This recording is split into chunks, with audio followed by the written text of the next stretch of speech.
రాకేష్ రెడ్డి గారు మీరు ఇంత గొప్పగా మాట్లాడుతున్నారు కదా, ఒక ఇద్దరు ప్రతిపక్ష ఎమ్మెల్యేలను పట్టుకొని బిల్లా రంగా అని ఒక చిన్న పసికూనను రేపు చేసిన వాళ్ళతో పోల్చి మాట్లాడి శాసనసభ వేదిక మీద అన్నప్పుడు మీరు ఎక్కడున్నారు సార్? మేము అన్నాం డైరెక్ట్ చాలా సార్లు ఖండించినాం ఈ భాష. మీరు చెప్పకండి సార్, రాజకీయాలలో ఆ విలువలు లేవు సార్. ఒకటి ఆ విలువలు లేవు, మాట్లాడద్దు ప్లీజ్. ఒకటి మాకు కూడా ఇష్టమే వేదిక మీద గారు, మాకు కూడా ఇష్టం ఈ భాష మాట్లాడుతుంది. మాకు ఇంకా ఫ్రీ లైసెన్స్ దొరికినట్లు సార్. మీరు ఎప్పుడు చూసారో నాకు తెలియదు కానీ నేను శాసనసభ ప్రొసీడింగ్స్ 1983 నుంచి చూసిన sir. I covered it as a journalist. I was basically a journalist. నేను ఎంతమంది ముఖ్యమంత్రులను చూసినాను సార్.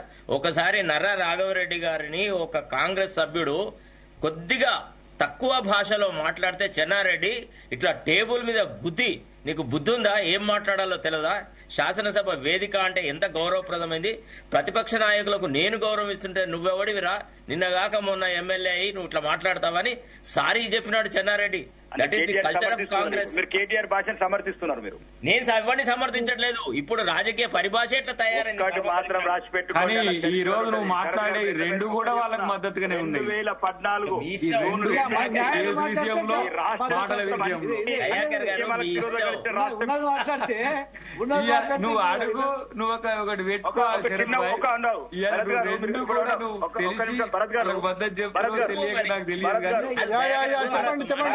కానీ నేను ఎప్పుడు పడుతున్నా సోషల్ మీడియాలో చూస్తున్నా. ఇప్పుడు కేటీఆర్ అన్నదానికి నేను కౌంటర్ పెట్టినా మన వాళ్ళు ఎవరు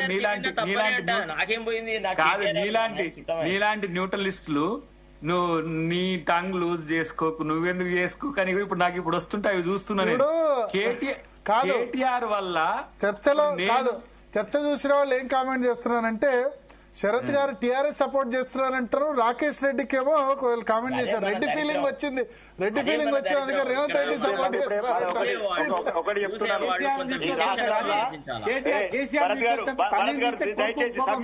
నేను అనలేదు, కామెంట్ చెప్తాను, నాది కాదు అబ్జర్వేషన్. ఒక చిన్న ఇన్ఫర్మేషన్, తెలంగాణలో ఒకే ఒక్క రెడ్డిని డైరెక్ట్ నీ వేదిక మీద నీ లైవ్ డిబేట్ అన్నాను మొన్న నిన్ననే.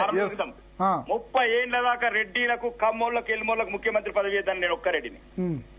ఎస్సీల బీసీల దగ్గర చేతి కింద పని చేస్తాను అన్న ఒక మొదటి రెడ్డిని. అవును కరెక్టే, మొన్ననే అన్నారు నా స్టూడియోలో. నేను ఎక్కడ ఇప్పుడు కూడా నన్ను రెడ్డి రాజులు ఎల్మ దొరలు పెట్టిండ్రని అసెంబ్లీలో మాట్లాడాను.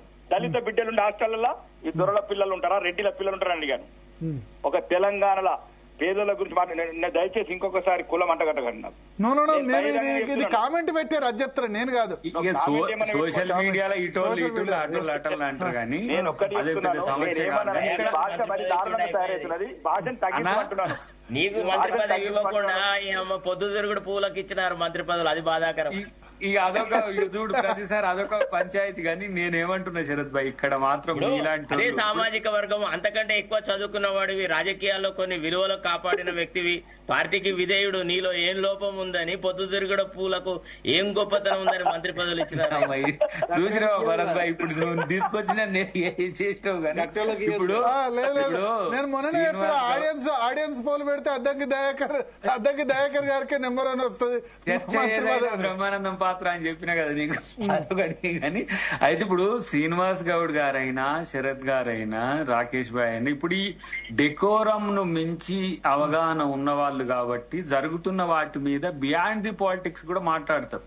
ఇక్కడ నేను పరిమితంగా కనిపించినప్పటికి కూడా నేను అంటున్నది ఏంటంటే, ఇప్పుడు నేను ఇలా ప్రభుత్వంలో ఉన్నా, మా ముఖ్యమంత్రి గారే హెచ్సియు భూముల విషయంలో ఒక ఒక ఒక పద్ధతి ప్రకారం చేసుకుంటూ వస్తున్న క్రమంలోనే 1,00,000 కోట్ల అవినీతి చేసిండ్రు దీంట్లో అని మనోళ్ళు ప్రాపగండా చేసిండ్రు. అక్కడ భూమి ఆన్నే ఉన్నది, మనం టీజేఏసీకి ఇచ్చినాం. అరే అది చేస్తేనేమో అది ప్రజా ప్రయోజనం కాదంటారు. అది మనం ఇప్పుడు కంపెనీస్ కి ఇవ్వడమే కదా, అక్కడ ప్రకృతి కాపాడబడాలి అని అంటారు. ఇక్కడ మాత్రం వీటికి వచ్చే వరకే వీళ్ళు డబ్బులు ఆ ఈ ఫార్ములా రేస్ కార్ దానికి ఏమొస్తుంది మరి హైదరాబాద్ వాళ్ళకు, నా పేదల బస్తీలకు.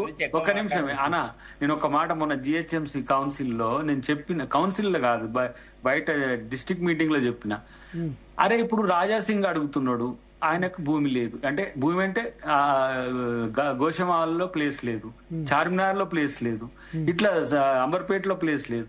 మరి ఇక్కడ ఉన్న బస్తీవాసులు ఎక్కడ బతకాలి అంటే మళ్ళా వాళ్ళు ఏది రంగారెడ్డి జిల్లా ఆవలకు పోవాలి, వికారాబాద్ ఆవలకు పోవాలి, నల్గొండ ఆవలకు పోయి చిట్యాలను కొనుక్కోవాలన్నా ఇక్కడ పుట్టిన వాళ్ళు.